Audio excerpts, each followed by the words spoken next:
que le Mexique, 80% des variétés de maïs qui étaient cultivées au Mexique en 1930 ont aujourd'hui disparu. Et il y a d'autres cas comme en Chine où on dit qu'en 1949, il y avait 10 000 variétés de blé. Aujourd'hui, il n'y a pas plus de 1000. Depuis 1970, il n'y a pas plus de 1000. Parce qu'on a perdu beaucoup en termes de biodiversité. Mais également la réduction du nombre de variétés cultivées. Plus de 90% des variétés agricoles ont disparu. Je disais dans un document que rien que pour la tomate, il y a plus de 4000 variétés qui existent, mais dans les étals, on ne voit pas plus de 20. Parce que l'homme a tellement sélectionné. Et ce qui faisait dire à ces biotes que l'agronome est l'ennemi de la biodiversité, parce qu'il sélectionne la bonne graine de livret. Il fait un tri, il élimine, et ça c'est éliminer également la biodiversité. Et souvent les espèces sauvages qu'on élimine sont souvent plus rustiques. Quand j'étais à Ziguinchor, je disais aux gens, il faut qu'on fasse attention, parce qu'on nous amène des variétés de riz. Dire qu'il faut faire la promotion de ces variétés auprès des paysans. Mais les paysans casamançais, ils ont des variétés à la limite ancestrale, qu'ils ont toujours utilisées, qui sont plus adaptées au milieu et qui sont plus rustiques. Mais le fait d'introduire de nouvelles variétés, les pousser à abandonner ces variétés locales, peut à la longue causer des problèmes. Et donc, restauration écologique et intensification écologique, c'est un socle commun. C'est le même socle. Ce sont les écosystèmes.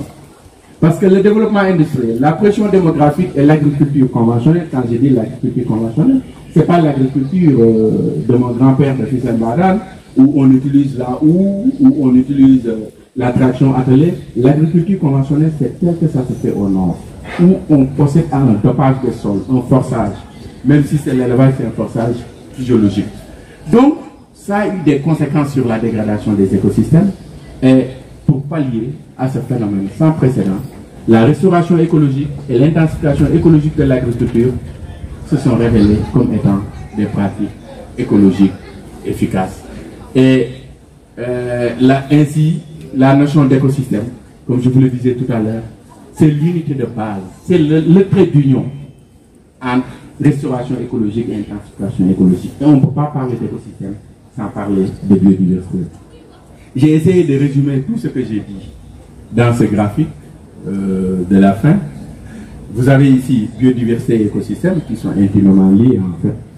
Mais vous avez ici la restauration écologique et l'intensification écologique. Et qui dit restauration écologique dit réparation des écosystèmes dégradés. Réparer les écosystèmes dégradés, améliorer également la résilience naturelle. Et qui dit intensification écologique dit augmentation de la productivité, la résilience des écosystèmes également. Et cela passe par une diversification de l'écosystème productif et une amplification des fonctionnalités de l'écosystème. Mais le socle de tout ça, c'est l'ingénierie écologique. Quand on dit ingénierie écologique, c'est un peu le fait de régler des problèmes d'environnement en utilisant les principes de l'écologie, mais avec des pratiques, bien sûr, des techniques adaptées. Et souvent, on dit que l'ingénierie écologique, c'est le fait de combiner les principes de l'écologie avec le savoir-faire de l'ingénieur. Donc, en conclusion, je dirais que, outre un besoin de mesures de protection des écosystèmes, est né un besoin grandissant de restauration écologique, avec comme socle la biodiversité, j'insiste sur ça, visant à susciter la réparation d'écosystèmes dégradés. Mais aussi au regard des méfaits de l'agriculture conventionnelle. L'agriculture conventionnelle entraîne une déforestation. L'agriculture conventionnelle a des conséquences sur l'environnement naturel, la santé des hommes, mais également sur l'environnement humain, naturel. Et humain et naturel. La pratique d'une agriculture écologiquement intensive demeure une alternative crédible pour garantir la conservation à long terme de ces composantes de la biodiversité.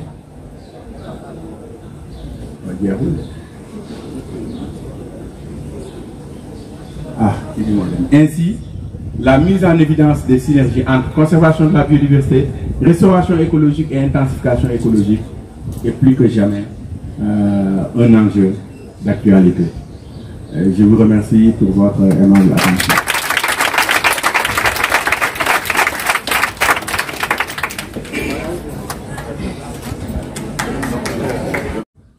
Donc, l'agriculture conventionnelle, comme il vient de dire, conventionnelle, oui, conventionnelle entre guillemets, dans la mesure où même si c'est l'agriculture conventionnelle, donc l'effet final entraîne toujours un déséquilibre donc, de l'environnement et de l'écosystème, et donc l'homme doit toujours intervenir pour restaurer. Et quand on parle de restauration, forcément, on ne peut pas ne pas parler donc de la conservation. Parce que quand on restaure, ça veut dire qu'on a un puits où on va aller puiser pour venir donc mettre des espèces animales ou des espèces végétales. D'où l'importance de la conservation de la biodiversité génétique. Et comme vous le savez, vous avez tout un ensemble de processus, la conservation in situ, la conservation in vitro, et la récente science donc, qui vraiment joue un rôle extraordinaire sur la conservation, donc c'est la cryoconservation. Et donc, je vais juste conclure pour dire que donc, tout l'homme, tout ce que le professeur Gomme vient de dire, c'est le fait de l'homme. Et en d'autres termes, l'homme est un éternel destructeur et réparateur.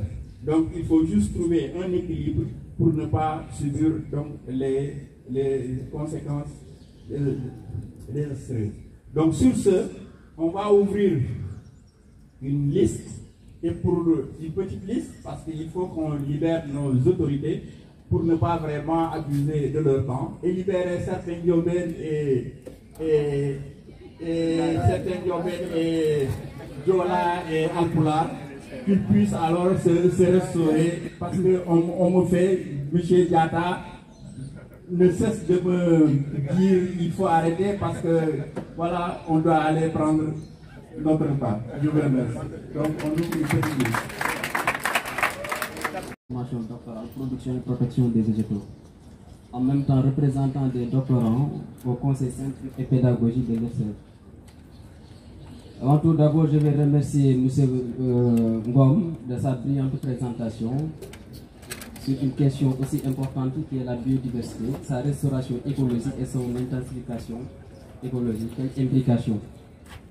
Et donc, je pense que ce qu'il a donné comme information par rapport à ce thème, nous le retenons et c'est quelque chose qu'on va aussi appliquer une fois sur le terrain en tant que producteur. Mais ma question, c'était quoi? Il y a deux systèmes qui existent, c'est-à-dire l'agriculture conventionnelle, où on utilise les engrais, les pesticides, les insecticides, ainsi de suite. Et l'agriculture biologique ou écologique, où on va utiliser des intrants de façon naturelle, c'est-à-dire les composts, pour lutter aussi en utilisant des produits bio. Donc tout ça là, c'est important. Mais avec notre agriculture, par exemple au Sénégal, comment nous pouvons, en termes de coût, parce que tout ce que nous disons, il faut l'évaluer en fonction du coût, comme le paysan qui est au champ, qui travaille, en termes de coût, combien peut lui revenir s'il veut appliquer l'agriculture conventionnelle, l'agriculture biologique en laissant l'agriculture conventionnelle. L'exemple que je vais donner, par exemple, un herbicide ou bien un pesticide pour tuer ou bien pour réparer quelques maladies, ça coûte 7 000 francs ou bien 2 000 francs. En agriculture biologique, ça peut coûter plus que ça. De l'autre côté, à l'échelle de la production, par exemple l'agriculture conventionnelle, nous pouvons le faire à l'échelle industrielle, alors que l'agriculture écologique est parfois difficile de le mettre à l'échelle industrielle. En comparant ces deux-là en termes de coûts, comment aujourd'hui nous pouvons améliorer ou bien nous pouvons intensifier notre production avec l'agriculture biologique? C'était ma question. Sur ce, je vous remercie. Bonjour tout le monde. Je me nomme Abdouhad Sané, doctorant au laboratoire campus dédié aux biologie végétale. Merci M. Ngom pour le brillant exposé que vous venez de faire, ou dirais-je plutôt le cours magistral que vous venez de nous dispenser. La question que je vous pose, après avoir écouté votre présentation, j'ai eu comme un dilemme, à savoir comment est-ce qu'on devrait faire. Et quand je parle de moi, je parle des chercheurs. Pour la conservation de la biodiversité, par rapport aux autorités étatiques, politiques qui ont le monopole de certaines décisions, et par rapport à l'agriculteur lui aussi, qui ne cherche que du profit. Donc comment est-ce que cette nouvelle approche d'agriculture intensivement écologique devrait être transmise du chercheur aux agriculteurs? Merci. Malik. Bonjour, M. Ngom, et merci beaucoup de votre brillante intervention. J'ai deux questions à vous poser. Concernant la première question, c'est par rapport à la déclassification de la forêt de Mbao. Actuellement, on a noté qu'une partie de cette forêt vient d'être déclassifiée et que ma question est, est-ce qu'il y a une conséquence négative de manière économique dans cette déclassification de la forêt de Mbao? La deuxième question, c'est par rapport aux deux systèmes que vous avez cités dans votre tableau, le système écologique des moins et le système en utilisant les intrants. Lequel parmi les deux est plus productif de manière économique? Merci. Bonjour, professeur. Elle a un master de biologie animale. C'est l'extérieur. Est-ce que je fais la génétique? Je pourrais poser la question comment la variable des génétiques favorise la biodiversité. La biodiversité, et malgré qu'il y a l'effet de la saturation qui s'impose. Ma deuxième question est comment y a-t-il pas une action bénéfique y a-t-il pas une action bénéfique sur l'action de l'homme par rapport à la biodiversité? Y a-t-il pas une action bénéfique sur l'action de l'homme sur la biodiversité?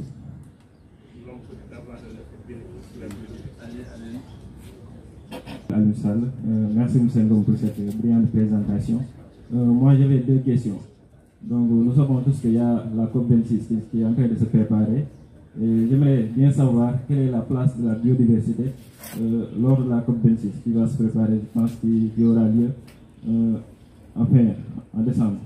Et aussi la deuxième question c'était à propos de la séquestration de carbone. Donc, vous parlez tout à l'heure de l'économie qui se joue dedans. Et quelle est la place du Sénégal? Donc qu'est-ce que le Sénégal fait donc, dans ce domaine? Est-ce que nous avons ici des forêts qui sont classées économiquement pour la séquestration de carbone ou bien au Sénégal nous n'avons pas toujours compris donc, cette économie, donc ce business? Est-ce que le business de séquestration de carbone est rentable au Sénégal? Donc c'était ça en fait. Merci beaucoup. Je voudrais commencer par la question de M. K sur les deux systèmes. Vous avez dit il y a deux systèmes, l'agriculture écologique et l'agriculture biologique ou écologique, et l'agriculture conventionnelle et l'agriculture biologique ou écologique. Bon, je voudrais faire une précision parce que souvent on confond agriculture biologique et agroécologie, agriculture écologique. Il y a une nuance parce que quand on dit agroécologie, il y a plusieurs approches d'agriculture écologique. Vous avez parlé de l'agriculture biologique, c'est une agriculture écologique. On parle de la permaculture, c'est une agriculture écologique. L'agriculture de conservation, c'est une agriculture écologique. Même le fait de faire de l'agroforesterie, c'est agroécologique. Mais par rapport aux deux systèmes, le premier système, c'est le système conventionnel. Et c'est le premier qui a vu naître le second. Parce que j'ai l'habitude de dire que nous, la façon dont nous faisons l'agriculture actuellement, c'est de la même façon que les Occidentaux faisaient de l'agriculture, mais il y a 100 ans. Au minimum, on a 100 ans de retard par rapport à ça. Et ils ont commencé à utiliser les intrants chimiques à partir de 1900-1950. Ils ont commencé à vraiment intensifier à utiliser les intrants chimiques, ce qui leur a permis de vraiment d'augmenter les rendements, aussi bien pour l'élevage que pour l'agriculture. Mais ils ont vu en retour qu'il y a des conséquences néfastes sur l'environnement. Et c'est à partir de 1940 qu'on a commencé à théoriser l'agriculture biologique. Mais l'agriculture biologique, elle est assez extrémiste. Hein? C'est-à-dire c'est une agriculture où vous ne pouvez pas utiliser de produits chimiques de synthèse. Maintenant, la question qui se pose, c'est est-ce que cette agriculture peut nourrir le monde à elle seule? C'est une bonne question. Certains experts de la FAO disent oui, d'autres disent non. D'autres disent qu'avec l'agriculture biologique seulement, il est impossible de nourrir tout le monde. Ce qui fait que moi, je serais pour les deux. C'est très bien de faire des approches agroécologiques. Mais un pays comme le Sénégal, on ne peut pas dire qu'on va se baser seulement sur l'agriculture biologique. On ne va pas s'en sortir. Parce que malheureusement, nous sommes un pays qui n'est pas autosuffisant du point de vue alimentaire. Une bonne partie de ce que nous mangeons, mais nous l'exportons. Et nous sommes obligés de produire. Donc, à l'état actuel de choses, c'est bien de faire la promotion de l'agriculture écologique. C'est bien de pousser les gens à faire de l'agriculture bio. Mais on ne peut pas, pour l'instant, carrément se départir de l'usage de certains produits chimiques. On peut les faire, mais vraiment de façon rationnelle. On va me dire qu'il est paradoxal. Non, je ne le suis pas du tout. Je suis réaliste. Je suis réaliste, en fait. Je me dis qu'on peut faire la promotion de l'agriculture écologique, mais continuer quand même, pour notre cas, à utiliser les engrais chimiques, mais vraiment de façon rationnelle. Ne pas en abuser, parce que le danger, c'est qu'on en abuse, malheureusement. Oui. Question dans la question. Oui, pardon, j'ai juste envie d'intervenir sur ce point. C'est que, en fait, la mécanisation, pour augmenter les rendements, c'est une bonne idée. Par contre, on peut faire de la mécanisation sans relever le produit chimique. Oui. Oui, j'ai compris ce qu'elle a dit. Elle dit que la mécanisation, c'est important. C'est vrai. On ne peut pas développer notre agriculture actuellement sans la mécaniser. Là, je suis d'accord, hein, parce que... C'est moi qui suis d'accord avec vous sur la mécanisation, mais pas sur la partie... Oui, j'ai compris. Je vous ai compris. Vous n'êtes pas d'accord sur les intrants chimiques. Moi, je dis qu'on ne peut pas se passer à 100% des intrants chimiques.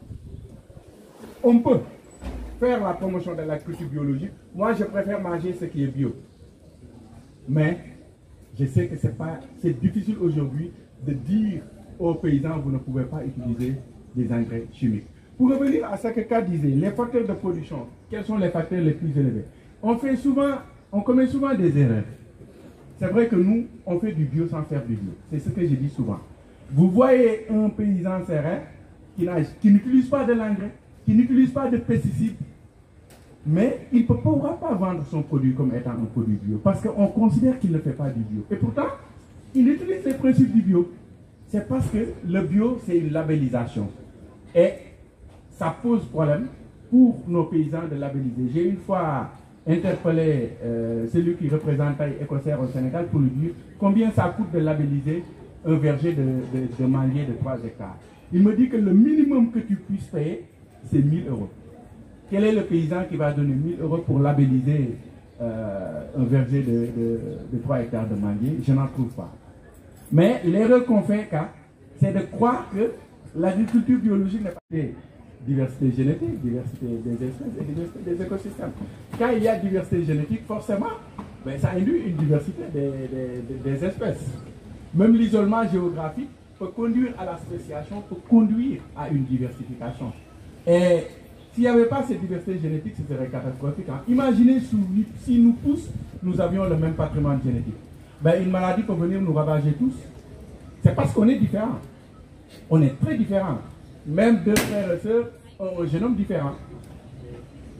Donc cette différence, c'est ce qui permet en fait cette diversité. Donc là, c'est vraiment important de maintenir cette diversité. Et y a-t-il pas d'action bénéfique de l'homme sur la biodiversité? Vous savez, l'homme, je dis souvent que c'est comme un éléphant dans un magasin de porcelaine. Il entre, il casse, il artificialise les milieux, il coupe les forêts. Je vous disais que chaque minute, c'est 25 hectares de forêt qui disparaissent de la terre. C'est énorme. Mais l'homme a cette capacité, l'homme a le génie de pouvoir réparer des écosystèmes dégradés. C'est ça l'action bénéfique de l'homme. Il peut détruire, c'est vrai, mais il peut réparer. Mais ce n'est pas l'idéal. L'idéal, c'est de ne pas détruire. Mais l'homme, il détruit, mais il a également cette capacité de réparer. Quand on parle de biorémédiation, restaurer des sites miniers qui sont dégradés, restaurer des forêts qui sont dégradées, restaurer des lacs, des rivières qui sont polluées, c'est possible. L'homme a ce génie. Donc, il peut avoir des réponses positives pour la biodiversité. Aliou a parlé de la COP26. La COP, c'est sur le changement climatique. Mais la biodiversité a ses propres COP. COP, c'est Conference of Parties. C'est les conférences sur le changement climatique. La COP26, c'est sur le changement climatique. Mais la biodiversité, comme je l'ai dit, a ses COP. Mais je ne sais pas si cette année, il y a une COP sur la biodiversité. Je ne le crois pas. Qu'est-ce que le Sénégal fait en matière? Le Sénégal signe généralement toutes les conventions internationales dans le domaine de l'environnement. Le Sénégal signe tout. Et c'est dans tous les domaines. Ce n'est pas dans le domaine de l'environnement seulement. Toutes les conventions internationales on signe, mais c'est souvent l'application qui pose problème. Mais dans le domaine du changement climatique, il y a un travail intéressant qui est en train d'être fait au niveau de la direction de l'environnement et des établissements classés. Il y a la COMNAT, je crois, il y a une commission sur le changement climatique. Et les engagements du Sénégal par rapport aux accords de Paris, c'est la direction de l'environnement qui travaille sur ça. Donc le Sénégal fait des efforts, mais on a également beaucoup d'efforts à faire en matière de préservation, surtout de nos forêts. Parce que quand vous prenez la zone où le Sénégal a ses forêts, parce que si on parle de forêt au Sénégal, c'est en Casamance, et un peu au Sénégal oriental. Malheureusement, le long de la frontière gambienne, toutes les forêts sont en train de disparaître. Je dis bien, toutes les forêts sont en train de disparaître. Entre 2010 et 2016, non, entre 2011 et 2017, en 6 ans, 1 million de tonnes de Pterocarpus erunaceus, le ven, ont été coupés et ont transité par la Gambie pour aller en Chine. Et on dit que c'est 10% du PIB de la Gambie. 180 milliards de francs CFA. Mais malheureusement, nous n'avons pas une police forestière. Quand vous avez un agent forestier pour tout l'arrondissement de Tendou, vous voulez qu'il surveille la forêt, c'est impossible, il n'y a rien à faire. Donc malheureusement, notre police forestière n'est pas assez forte pour pouvoir assurer la protection de nos écosystèmes. Mais aussi, il faut une sensibilisation des populations locales. Parce que ce trafic de bois, ce sont les populations aussi qui sont à la limite complices. Parce que je me rappelle très bien, quand j'étais à Ziguinchor, quelqu'un me disait qu'on vous demande parfois 10 troncs pour vous donner une moto Jakarta. C'est un échange qui se faisait.